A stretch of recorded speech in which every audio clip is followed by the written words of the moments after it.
Alors bonjour à tous, vraiment un grand merci de vous être libérés, d'être venus de loin, d'être là pour cette petite vidéo qui va nous montrer comment se passe une constellation. Comme d'habitude, nous allons faire le petit tour de présentation, un peu rapide parce que voilà, on n'est pas tout à fait entre nous, il y a beaucoup de personnes qui nous écoutent.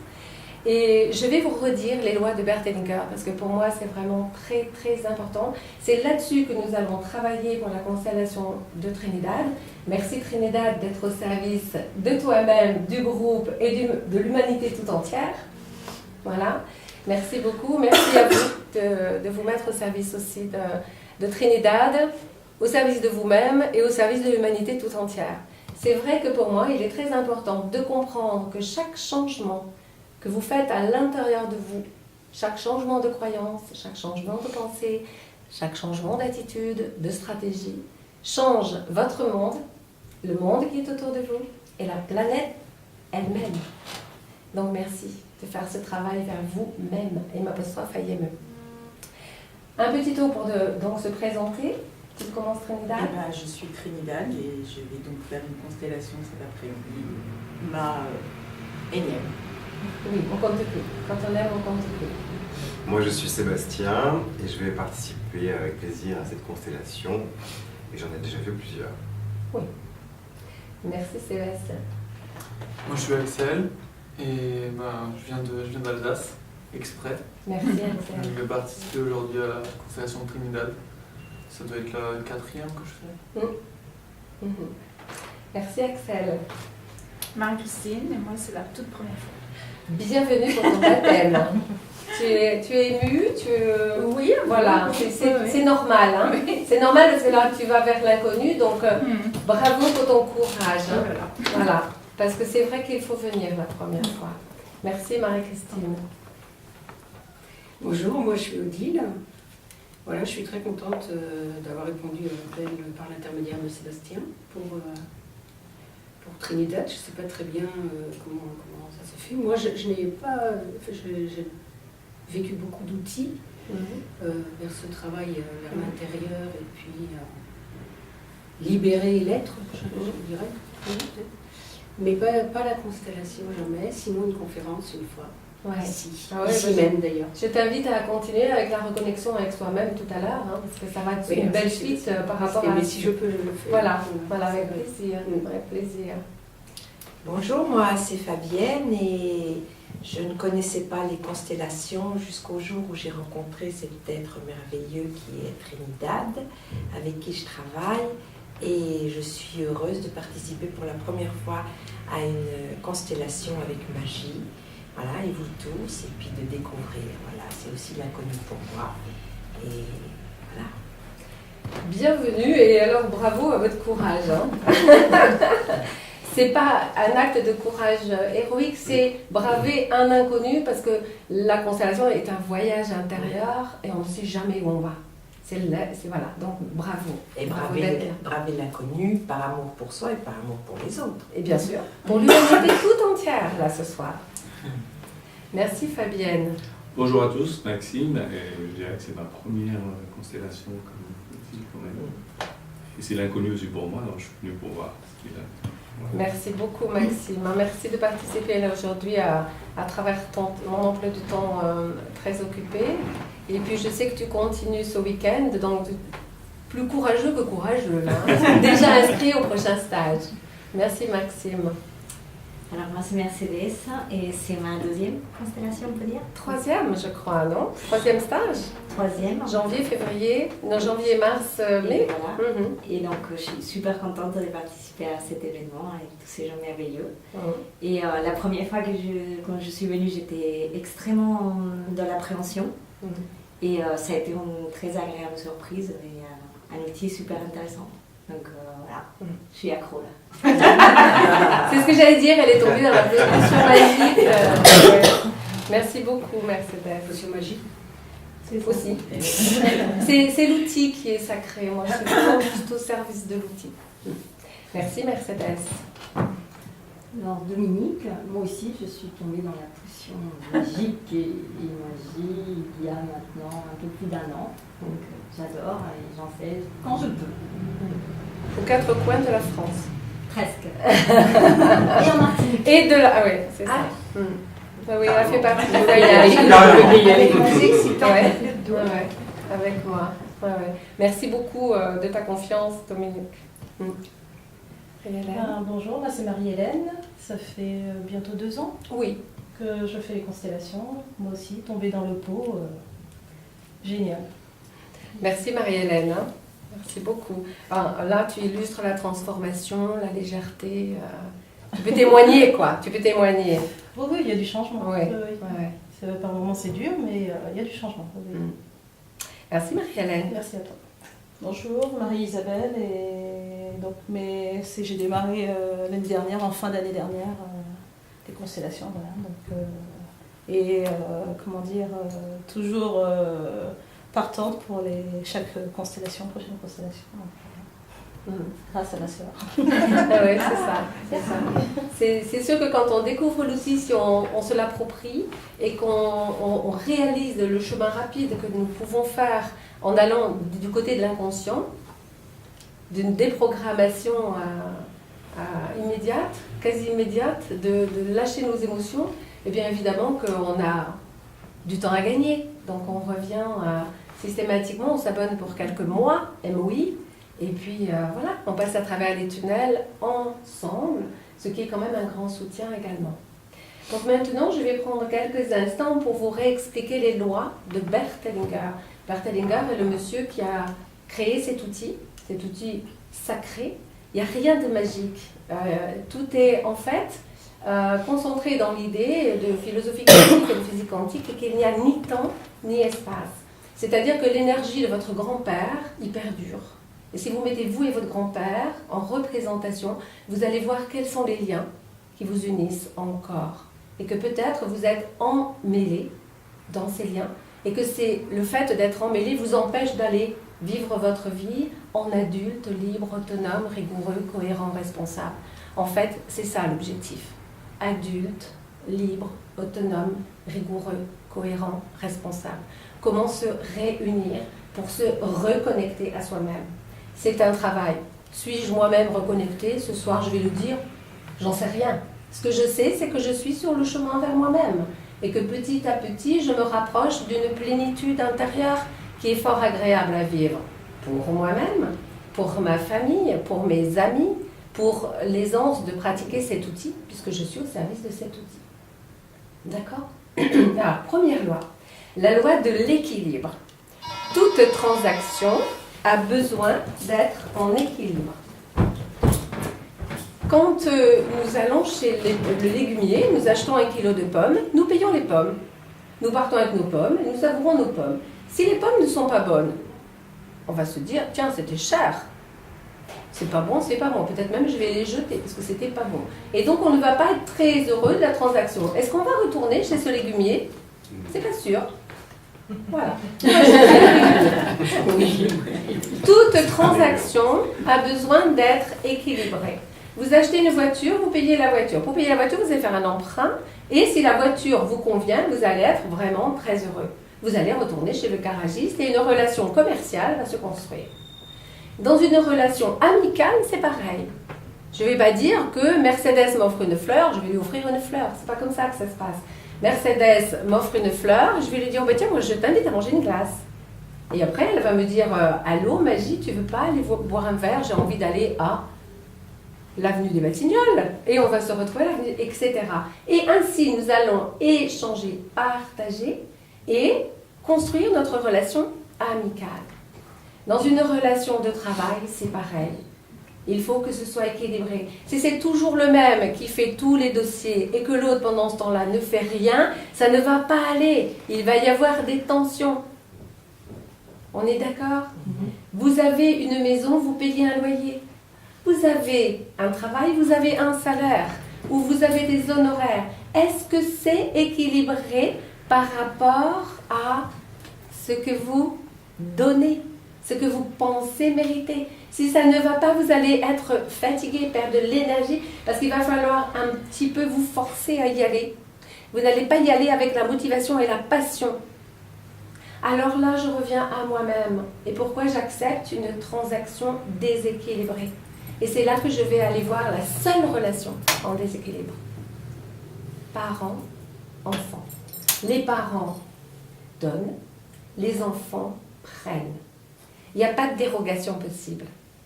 S'il y a une dérogation dans la relation parent-enfant, il y a des dérogations dans les relations commerciales, amicales, sociales, voilà.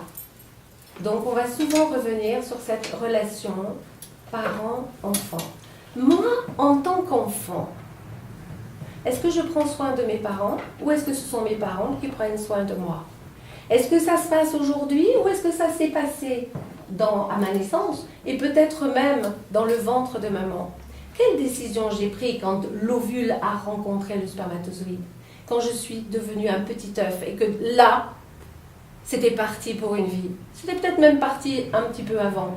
Parce que Gérard Attia s'est dit, ça se prépare. Et bien sûr, là, les émotions qui sont dans l'ovule et les émotions qui sont dans le spermatozoïde, ils sont déjà là. Donc cette relation déjà de déséquilibre, elle est faussée dès le départ. Parce que peut-être je vais comprendre que maman qui a perdu maman a manqué de sa maman, alors je vais prendre la place de maman et ça va générer beaucoup de stratégies, de programmes à déprogrammer quand je vais être adulte parce que je vais prendre soin de tout le monde, je vais être la maman de tout le monde et ça ne va pas aller. Je vais dépenser beaucoup d'énergie, je ne vais pas m'enrichir, je ne vais pas être en bonne santé, je ne vais pas rencontrer un amoureux ou alors je vais être sa mère, c'est pas ça l'objectif. Voilà, et ça va donc perturber ma vie entière. Première loi de Bert Hellinger, la loi de l'équilibre.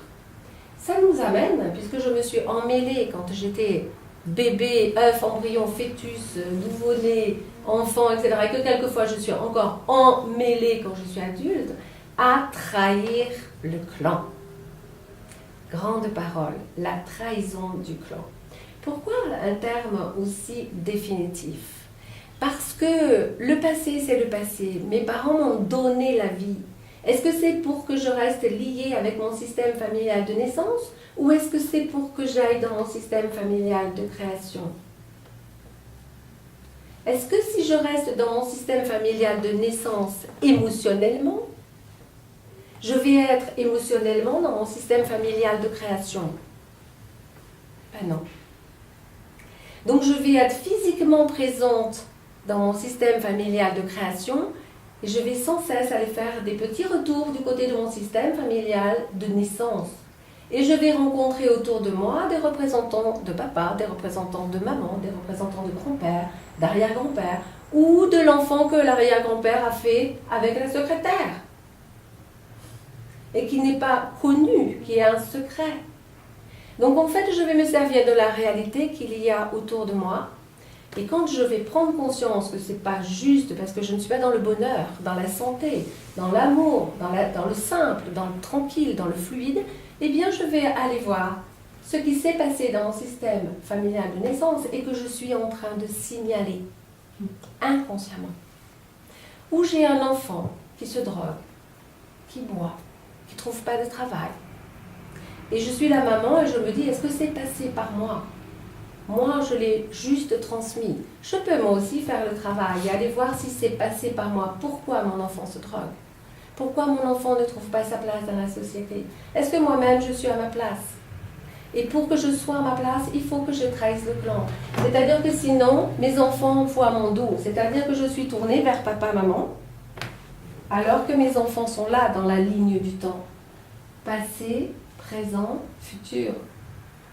Pour que je sois tournée vers eux, il faut que je tourne le dos à papa, maman. Bien sûr, que m'ont-ils donné? La vie. La vie. La vie, c'est précieux. Et la vie, c'est gratuit. Quand je suis arrivée, et c'est tout le thème de la conférence de ce soir, naître, que j'écris N', E, accent circonflexe, TRE, me prive de mon être. Là, toute l'histoire est de retrouver mon être, de prendre la vie et d'honorer mes parents Parce que la vie, c'est précieux.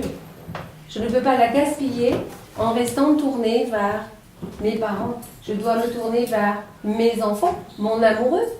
Sinon, mon amoureux, il n'a pas une femme présente, une amoureuse présente. Bonjour, tiens, regarde, il y a un fauteuil qui t'attention.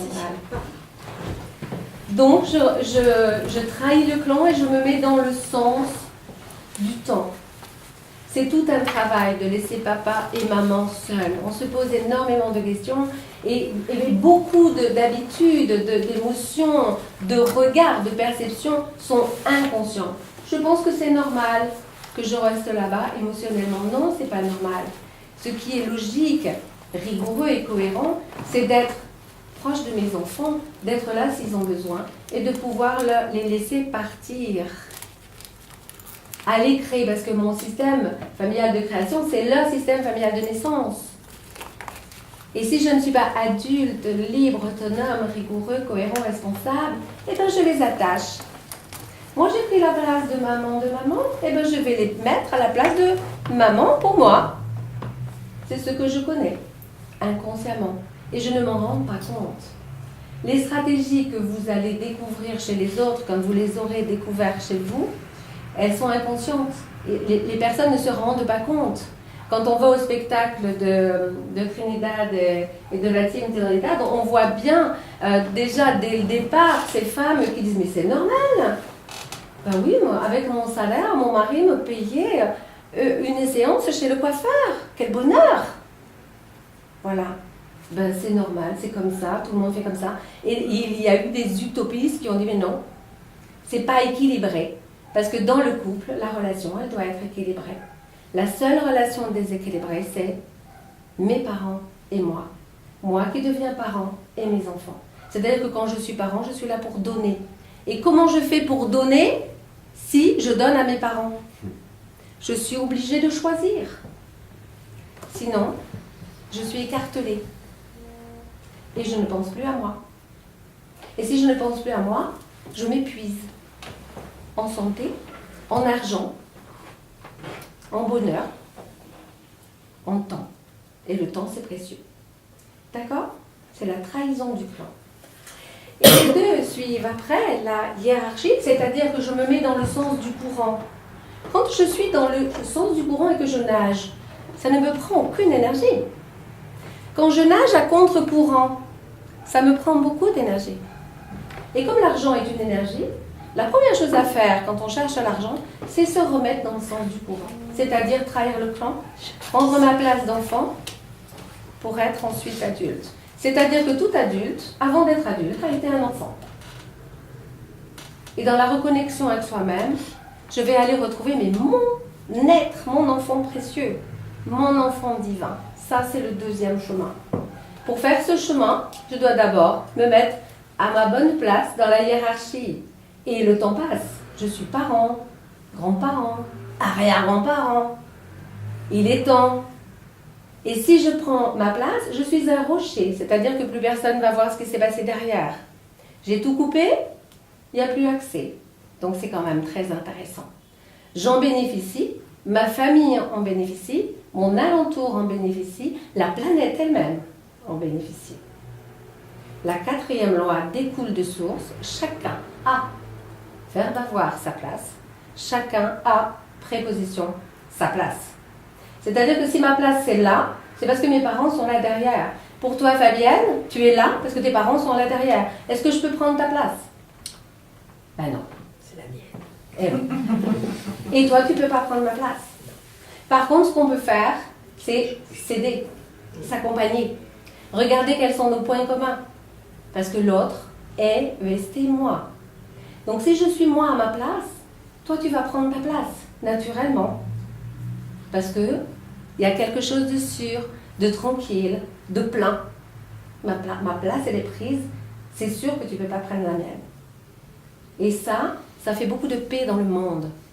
Donc au bout du compte, chaque constellation que nous réalisons nous rapproche de nous-mêmes, de notre plénitude intérieure, de notre reconnexion intérieure, de la plénitude de notre petit monde que l'on fréquente tous les jours, y compris le boulanger, la postière, le facteur, parce que tout le monde est inondé de notre énergie.